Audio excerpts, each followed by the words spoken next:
नमस्कार मु अम्लान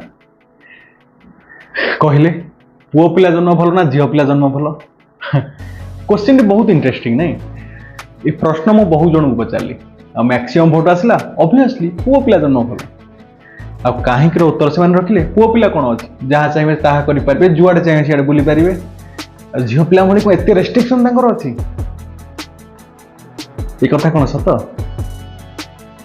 गोटे मिडिल क्लास फैमिली रे जिते बड़े गोटे झीलटे जन्म हुए धीरे धीरे से बड़ होगा सहित परिवार लोक लगे पड़े प्रति कम शिखापी रोषेईवास घर करणा पाठशाठ सबुथ ट्रेंड कर दिखती जमी शाशुघर कौन प्रकार असुविधा न हो किंतु जिते बड़े गोटे पुओटे जन्म निए समस्ते कहती एथर माँ बापा दुख जीव घरे भी डिसाइड कर दिखती जे पुओ बड़ हेले डॉक्टर हेबो कि इंजीनियर जन्म रही मुंडर एक रेस्पॉन्सिबिलिटी थापा लगे ही थाए जिते से स्कूल जाए समस्ते कहती अरे भलरे पढ़ले सीना भल चाकरी करू अधिक पैसा पाइबू लगी पड़ी 10टा पास कर जा तापर तो कॉलेज जीव कौन टेंशन आ 10म सरला परे एथर +2टा पास कर जा तापर कौन अच्छी तो मन जहाँ चाहू से करू +2 सरला परे भी सही सेम स्टोरी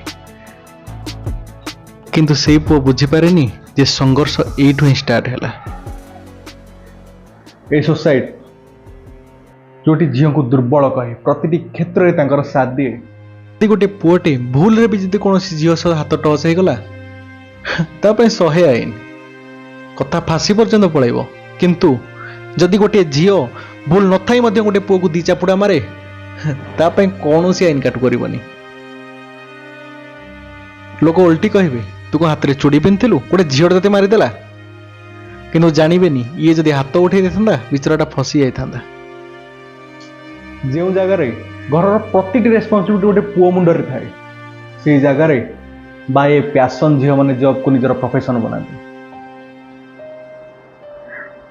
मुझे क्या एग्नेस्ट रे जाऊनी गोटे इनसीडेंट कहूँ शुणु गोटे पुओ ता ना मनोज द सिंगर बयस 17-18 वर्ष हो ता कंठरे गोटे जादू थिला सतरे जी ता कंठरू 2 पद गीत शुणव से ता दीवाना हो तापाई गीत ही ता जीवन थिला समस्त प्रशंसा साउंडे ता गीत माध्यम ता जीवन रे गोटे लक्ष्य थिला बहुत बड़ सिंगर हेबे बापांकर क्लरिकल चाकरी मनोज ऊपर गोटे भौणी तले गोटे भौणी ये मझिया नुआ नुआ कॉलेज जाते देखिए कॉलेज कि स्कूल रे जे भल गीत गाउथबो कि डांस करूथबो सब झील तापाई पागल थे सहजे मनोज तो स्टार तार गोटे गर्लफ्रेंड थिला एमती हस खुशी लाइफ चलता दिने रोड एक्सीडेंट बापा डेथ हो गला मनोज मुंडर छात ही उठीगला तार सब दिक अंधार हो गला सेठी ता जीवन सबकि स्वप्न आशा अभिलाष सबकि भांगी रुझी चुरमार हो गला सेठी रेस्पॉन्सिबिलिटी भार ता मुंड को आसीगला किपरि टंका रोजगार करी कौन करी मो बड़ भूणी को किपरि बाहाघर करी किपरि घर लोक 2 मुठा खाइबा को देवी ता मुंडरे खाली यही सब चली थाए ना कि मु फेमस हेबी स्टार हेबी गीत गाइबी ये परिस्थिति रे ता प्रेम भी ताठू दूर हो गला जेउठी बाहर लोकों ठारू 2 पद कथा शुणिले 10 पद शुणी देउथला सेई जगह रे टंका टिके पाइले घर लोकंर पेट पोषियो बोली अन्य पाखरे काम करी से लोक जेते भी कठोर कथा कहले मध्य ताको हसिकरी सही जाए ये सब जिनिस जमी गोटे झील को शाशु घर जा पूर्व सबकि शिखाई था गोटे पुओ को कहीं के शिखाई न था ये समाजर से निआरे झास दे सबकि शिखी था जेते भी कष्ट आसू जेते भी असुविधा आसू सबकि से मुंडपाती सही जाए केवल से रेस्पॉन्सिबिलिटी भार पाए मु केवल मनोजर कथा कहनी आम मिडिल क्लास पिलांकर लाइफ ही सेमिति एठी बापांकर फैमिली बिजनेस नहीं जे पाठ साठ पढ़ी सारा पर लाइफ को एंजॉय कर सारा पर कोट शर्ट पिंधिक आसिक ऑफिस रे बसी पड़िबा कि लक्ष लक्ष टंका खर्च करी बड़ बड़ कॉलेज रे पढ़ी 100% प्लेसमेंट रो लाभ उठे परिबा एठी जीवन रो अर्थ कॉलेज सरू सरू ही शिखी जाइथाओ पिला दिने बड़ बड़ स्वप्न थाए बड़ हेले मु doctor heavy pilot heavy scientist heavy धीरे धीरे बड़ हेबा सहित ये दुनियादारी ଆଉ ଏଇ ଘରର ଅଭାବୀକରଣ ଦେଖି ଦେଖି ସେ ସ୍ୱପ୍ନ କୁଆଡ଼େ ଲିଭିଯାଏ। ଆଉ ସେତେବେଳେ ମନରେ କେବଳ ଗୋଟିଏ ଭାବନା ଆସେ, କେମିତି ମୁଁ ଟଙ୍କା କୁଆଡ଼ୁ କମେଇବି। ପୁଅ ଟିକେ ବଡ଼ ହେଇଗଲେ ଘର ଲୋକ, ସାହି ପଡ଼ିଶା, ବନ୍ଧୁବାନ୍ଧବ ସମସ୍ତଙ୍କର ମାଇକ୍ ଚାଲେ। ଏତେ ବଡ଼ ହେଲୁଣି, କୋଉଠି ରହୁନୁ, ଚାକିରି ବାକିରି କରୁନୁ, ଆଉ ସାଉଣ୍ଡ ବକ୍ସ ଏତେ ଜୋରେ ଚଲେଇବେ ଯେ ତମକୁ ରଖେଇ ବସେଇ ଦେବେନି। ତମେମାନେ କ'ଣ ଭାବୁଛ ତାକୁ କ'ଣ ଚିନ୍ତା ନାହିଁ? ତମଠାରୁ 10 ଗୁଣ ଟେନସନରେ ସିଏ ଥାଏ। କୌଣସି ପୁଅ ମ୍ୟାଚୁର ହେଲା ପରେ ନିଜ ଘର ଲୋକଙ୍କ ଠାରୁ ସବୁ କ୍ଷେତ୍ରରେ ପଇସା ମାଗିବାକୁ ତାକୁ ଜମା ଭଲ ଲାଗେନି। ଯେତେବେଳେ ଟଙ୍କା ମାଗୁଥାଏ ତା ବିବେକ ତାକୁ ସେତିକି ବାଧା ଦେଇଥାଏ। କେମିତି ମୁଁ ଚାକିରି ଖଣ୍ଡେ ପାଇଯିବି ବୋଲି କିଏ ଡିଫେନ୍ସରେ ଟ୍ରାଏ କରେ, ଜି ଜାନ ଏକ କରିଦିଏ, ଆଖିରୁ ନିଦ ହଜିଯାଏ। କେମିତି ମୁଁ ରିଟିନ୍ ଫିଜିକାଲ କ୍ଲିୟର କରିବି, ଆଉ ସେଇ କଷ୍ଟ କେହି ଦେଖିପାରନ୍ତିନି, କାହାକୁ ବୁଝା ପଡ଼େନି, କେବଳ ସେ ହିଁ ଜାଣେ ତାର କଷ୍ଟ। ଆଖିକି ଦେଖାଯାଏ କେବଳ ତାର ଯେ ସିଲେକ୍ସନ ହେଇଛି। ଆଉ କିଏ କମ୍ପିଟେଟିଭ୍ ପାଇଁ ଟ୍ରାଏ କରେ, ଘରଠାରୁ ଦୂରରେ କେଉଁ ସହରରେ କୋଚିଂ ନିଏ, ଆଉ ଏଠି ବଡ଼ ଟାର୍ଗେଟ ସାଜେ ଟଙ୍କା। ରହିବା, ଖାଇବା, କୋଚିଂ ସବୁଥିପାଇଁ ଟଙ୍କା ଦରକାର। ନା ଘର ଲୋକଙ୍କୁ ମନ ଖୋଲି ଟଙ୍କା ମାଗି ହେଉଛି, ନା ସହି ହେଉଛି।